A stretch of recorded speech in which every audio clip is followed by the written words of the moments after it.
नमस्कार, आप सभी का स्वागत करता हूं अपने YouTube चैनल सुरेंद्र सिंह बोरा में। आज हम बात करते हैं NIVAS DLED को लेकर के सुप्रीम कोर्ट से क्या अपडेट है और रिव्यू पिटीशन 4961/2024 कब लिस्टेड हुआ है। तो आइए बात करते हैं NIVAS DLED किस मोमेंट से किस मोमेंट में जा रहा है, कहाँ गया था और कहां अब आ चुका है। ये सारी बातें आज हम अपने वीडियो के माध्यम से बताएंगे और किस कदर जो है कि NIVAS DLED टीम में जो है कि डिस्प्यूट हो गई थी, विच्छेदित हो गई थी और किस तरीके से आज फिर एक ऐसा होनहार युवा प्रशिक्षित अभ्यर्थी जो है कि NIVAS DLED को कैसे पटरी पर ले आया, ये सारी बातें हम जानते हैं और हमारी तो बात भी होती है उनसे। तो आज हम, क्योंकि NIVAS DLED में मैं शुरू में थोड़ा बहुत वीडियो बनाता था क्योंकि ज़रूरत के हिसाब से, और इस समय जो है कि टोटली जो है कि हमने ये चीज़ें मगन सर को दे दी हैं। मगन सर जो है कि NIVAS DLED के साथ काफ़ी समय, लंबे समय से जुड़े हुए हैं। केवल हमारी टेलीफोनिक वार्ता होती है कि मगन सर कहते हैं कि सर आपको क्या लगता है, बस इतनी सी बातें होती हैं। तो हमने हमेशा कहा था और आज भी हम अपने वीडियो के माध्यम से क्या कहने जा रहे हैं, ये सारी बातें आपको जानने के लिए देखना होगा हमारा ये पूरा वीडियो। और अगर आप NIVAS DLED प्रशिक्षित हैं, अगर आप देश के किसी भी कोने से हैं और ख़ासकर उत्तराखंड से भी हैं, तो आज थोड़ा सा आपको ये वीडियो ज़रूर देखना चाहिए। भले ही आपका इंटरेस्ट न हो मेरी वीडियो में, क्योंकि मेरी बातें इतनी मिठास भरी होती नहीं है, इतना एंटरटेनमेंट मैं करता नहीं हूँ। लोगों को हमारी बातें बहुत कम समझ में आती हैं। अगर जिसको समझ में आती है तो वो पेटेंट कानून बनता है। ये बात हम आपको डेफिनेटली बता देते हैं। जो बातें हम इस वीडियो में भी कहेंगे वो भी कहीं न कहीं सही हैं। 28 नवंबर 2023 के सुप्रीम कोर्ट के फैसले के बाद NIVAS DLED अभ्यर्थी एक तरह से टूटकर बिखर चुके थे, लेकिन कहते हैं ना, प्रयास करने वाले की कभी हार नहीं होती है। कि यानी कि जो व्यक्ति मेहनत करता है, लेबोरियस रहता है, वो कभी हार नहीं सकता है। इस बात को चरितार्थ किया है उत्तराखंड के NIVAS DLED याचिकाकर्ता विश्वनाथ जी। मैंने खुद विश्वनाथ जी को भी टूटते देखा, रोते देखा, लोगों के कमेंटों से परेशान, आहत होते हुए देखा, लेकिन हम उनके साहस को सलाम करते हैं। हिम्मत जुटा करके वीडियो के माध्यम से मगन सर के YouTube चैनल पर लाइव आकर के उन्होंने लोगों को बताया कि जो मैं करने जा रहा हूं वो बिल्कुल एक तरीके से सही करने जा रहा हूं। बार बार जो है कि एडवोकेट की टीम से वार्ता किया और उन्होंने खास करके ये बोला कि मुझे आप अभी याचिकाकर्ता बनाने की ज़रूरत नहीं है, आपके सहयोग की ज़रूरत है। जिस दिन केस ट्रांसफ़र पिटीशन जो है कि लिस्टेड हो जाएगी, एक्सेप्ट हो जाएगी, उसके बाद मैं जो है कि याचिकाकर्ताओं की लिस्ट भी बनाने, यानी कि पिटिशनर को बनाना भी शुरू कर दूंगा। मैं वास्तव में विश्वनाथ जी को सैल्यूट करता हूं, सलाम करता हूं, क्योंकि उन्होंने बिखरी हुई टीम को एकजुट करने के लिए जो साहस दिखाया। क्योंकि बहुत बार वो निराश भी हुए। मगन सर के वीडियो में मगन सर से कहता था कि सर क्या दिक्कत है, और बहुत बार मैंने पर्सनली अपने कमेंट बॉक्स से ये बातें कही कि आप लोगों को विश्वनाथ जी को सपोर्ट करने की ज़रूरत है। तो आज जिसका परिणाम आप देख रहे हैं कि और सबको दिखाई भी दे रहा है कि NIVAS DLED के साथ अब इस सप्ताह कुछ अच्छा होने जा रहा है। अगर ज़रूरत है तो यहाँ पर NIVAS DLED अभ्यर्थियों को संगठित होने की मैं यहाँ पर फिर से रिक्वेस्ट करता हूँ कि NIVAS DLED देश के किसी भी राज्य से हो, संगठित होने की ज़रूरत है। क्योंकि 28 अप्रैल 2023 के सुप्रीम कोर्ट के जजमेंट के बाद NIVAS DLED को सिंगल विंडो प्रोग्राम कहा था, जो कि हमने वीडियो के माध्यम से भी बताया, लेकिन हमें फिर भी भरोसा था कि NIVAS DLED को लेकर के आज क्या अपडेट देने जा रहा हूँ, इस पर बात करते हैं। बात करते हैं, जैसा आप सभी को पता है कि NIOS DLED को लेकर के ये जो सप्ताह है काफ़ी अच्छा जा रहा है। इस बात की खुशी है कि जैसा कि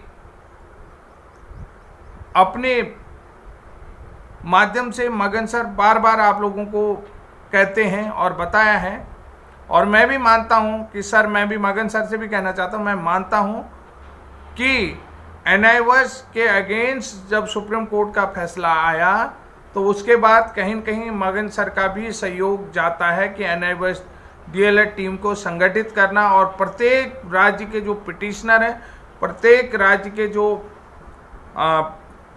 लीडर्स हैं, जो लीडरशिप कर रहे हैं, जो लोग NIOS DLED के लिए अपना सर्वस्व निछावर कर रहे हैं, जो यानी कि कुल मिलाकर के मैं ये कहता हूं कि जो सर्वोच्च बलिदान NIOS DLED के लिए दे रहे हैं, भाई उनका भी घर परिवार है, सब कुछ है, तो वो जो है कि अपना सर्वोच्च सब कुछ निछावर करने के लिए तैयार है। तो निश्चित रूप से मैंने भी कहा था कि सर, जहाँ तक भले ही मैं कहता हूँ कि सुप्रीम कोर्ट का फैसला जो है कि उनके अगेंस्ट गया हो, लेकिन NIOS DLED की जीत तो तय है। इस बात को मैं काफ़ी पहले से ही फ़ोन के माध्यम से मगन सर को बताता था और कई बार कह भी चुका था। जैसा कि आपको भी पता है कि NIOS की ट्रांसफ़र पिटीशन में बहुत कुछ पॉजिटिव आपको देखने को मिला है और उम्मीद से बढ़कर गया है, क्योंकि सबसे पहले तो केस एक्सेप्ट ही नहीं हो रहे थे, कि यहाँ पर उम्मीद से बढ़ कर के गया है और अब बहुत कुछ हो सकता है। इसको देखते हुए NIOS DLED में देखिए बहुत कुछ हो सकता है। और इसको एक चीज़ और बता देता हूँ कि जब सुप्रीम कोर्ट ने अपना फैसला सुनवाया तो NIOS DLED single window program था, और NIOS DLED जो क्वालिफिकेशन है वो प्राइमरी के लिए PRT के लिए एलिजिबल नहीं है, क्योंकि ये 2 वर्ष का डिप्लोमा इन एलिमेंट्री नहीं है। तो इसमें जब फैसला दे दिया गया तो NIOS DLED की तरफ से इसमें एक रिव्यू पिटीशन लगी थी।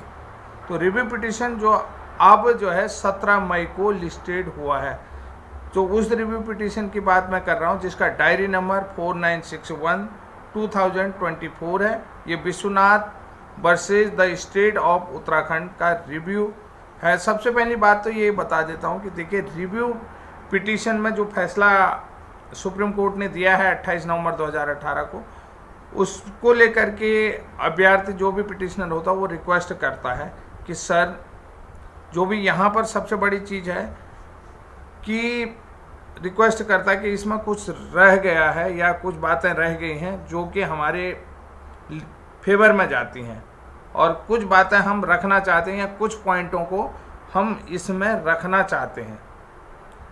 तो इसको लेकर के जब माननीय जजेज, क्योंकि एक्सेप्ट करें या ना करें, माननीय कोर्ट एक्सेप्ट करे या ना करें, अभी देखना है, क्योंकि ट्रांसफ़र पिटीशन तो जुलाई में सुनवाई होगी। लेकिन जहाँ तक मैं बता देता हूँ कि जो रिव्यू पिटीशन है वहाँ पर पॉइंटों की ज़रूरत होती है, किन महत्वपूर्ण पॉइंटों पर आप अपनी रिव्यू पिटीशन को लगा रहे हैं और क्या रिव्यू पिटीशन के महत्वपूर्ण पॉइंट होते हैं। सबसे पहले बड़ी बात मैं आपको ये बता देता हूँ कि यहाँ पर रिव्यू पिटीशन के लिए स्ट्रॉन्ग ग्राउंड की ज़रूरत है। अब वो स्ट्रॉन्ग ग्राउंड आपको कहाँ से मिलेंगे, क्योंकि सबसे पहली चीज़ बता देता हूँ कि ये जो रिव्यू पिटीशन है Vishwanath versus the state of Uttarakhand का है। तो हम भी बात यहाँ पर उत्तराखंड की ही बात करेंगे। सबसे पहले हम देखेंगे 22 सितंबर 2011 निदेशक विद्यालयी शिक्षा उत्तराखंड का शासनादेश, जो कि CS ग्वाल जी ने जारी किया था। CS ग्वाल जी ने जारी किया था। वो किसके लिए किया था? शिक्षा आचार्यों के लिए, EGS आचार्यों के लिए। EGS आचार्य को प्रमोट करके, यानी कि जो एजुकेशन गारंटी स्कीम के तहत पढ़ा रहे हैं शिक्षा आचार्य, कि जो मोबाइल स्कूल होते हैं, यानी कि मोबाइल स्कूल इस कंडीशन में होते हैं कि जहां पर बच्चों को, यानी कि लिटरेसी रेट की बात कर रहा हूं, कि ड्रॉप आउट हो रहे थे बच्चे। सबसे बड़ी बात, EGS आचार्य की ज़रूरत क्यों पड़ी? ड्रॉप आउट हो रहे थे। अब ड्रॉप आउट जो सरकारी टीचर हैं वो समझते हैं कि यानी कि बच्चा उत्तराखंड का है, अगर उसके पेरेंट्स झारखंड काम के लिए जा रहे हैं या बिहार काम के लिए जा रहे हैं, तो यहाँ विद्यालय छोड़ करके वहाँ नई जगह पर बच्चे पढ़ नहीं पाते थे, माँ बाप बच्चों को भी ले जाते, तो यहाँ पर बच्चों का स्कूल छूट जाता था। इसलिए जो है कि ड्रॉप आउट को लेकर के एजुकेशन गारंटी स्कीम के तहत मोबाइल स्कूल, कि ताकि जो बिहार का बच्चा उत्तराखंड आ रहा था, उत्तराखंड में भी उन क्षेत्रों पर जहाँ पर ये स्लम एरिया होता है, जहाँ वो अपनी झोपड़ी बस्ती बना करके रहते हैं, तो वहाँ पर जो है कि एक चलित स्कूल बनाया जाए 1-2 घंटे के लिए, ताकि बच्चों को कुछ सिखाया जाए, जिससे कि उन बच्चों में ड्रॉप आउट रेट कम हो सके। तो इसको लेकर के तो बाद में जो है कि इन ईजीएस आचार्यों को एजुकेशन गारंटी स्कीम जो विभिन्न एनजीओ के माध्यम से रखे हुए थे, मैंने विश्वनाथ जी को इसका पूरा प्रपत्र भी दे रखा है कि कैसे कैसे बात करें, तो उनको जो है ईजीएस आचार्यों को विद्यालय से जोड़ा गया। तो विद्यालय से जोड़ा गया तो उनको शिक्षा मित्र बना दिया गया, समझ रहे हैं। फिर उनको देखिए शिक्षा 1 से 5 तक जो अभ्यर्थी पढ़ा रहे थे उनकी मिनिमम क्वालिफिकेशन 8वीं पास थी, और 6 से 8 तक जो पढ़ा रहे थे उन अभ्यर्थियों के लिए जो पढ़ा रहे थे उनके लिए मिनिमम क्वालिफिकेशन 10th पास थी। तो अब यहाँ पर जो बात आई, तो यहाँ पर इन अभ्यर्थियों को मानव संसाधन विकास मंत्रालय भारत सरकार नई दिल्ली की अधिसूचना, ठीक है, अब देखिए मानव संसाधन विकास मंत्रालय नई दिल्ली भारत सरकार की नई दिल्ली अधिसूचना 856 दिनांक 17 अक्टूबर 2017 के क्रम में, ठीक है, 31 मार्च 2019 तक अध्यापक बनने के लिए मिनिमम क्वालिफिकेशन पूर्ण करनी थी। ठीक हो गया।